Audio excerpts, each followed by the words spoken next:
ఇప్పటికి ఇల్లంతా ఆగమాగం ఉంది. ఫస్ట్ ఇల్లు తుడిసేసుకుని గిన్నెలు అవన్నీ ఉంటే కడిగేసుకుని మళ్ళీ ఈవినింగ్ పూజకి రెడీ అయిపోయాను.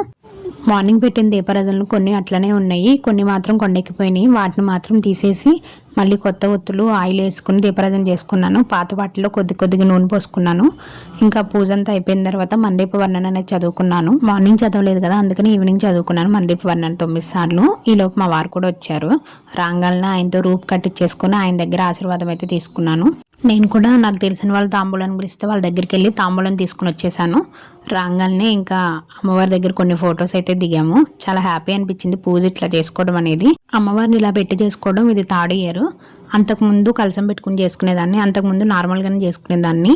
అంటే గౌరీదేవిని పెట్టుకుని చీర తాంబూలం ఇచ్చి రూపు మాత్రం తీసుకొచ్చుకుని పెట్టుకునేదాన్ని. ఫస్ట్ టైం చేసుకోవాలి అనుకున్నప్పుడు భయం వేసింది, చేసుకుంటానో లేదో అని చెప్పి. కానీ మా పిల్లలు మాత్రం ఇప్పుడు 3 years నుంచి కూడా బాగా సపోర్ట్ చేస్తున్నారు. ఈ ఇయర్ అయితే 50% పని వాళ్ళే చేశారు. అసలుకి బ్యాక్ డ్రాప్ ఇవ్వడం, తోరణాలు కట్టడం అవన్నీ.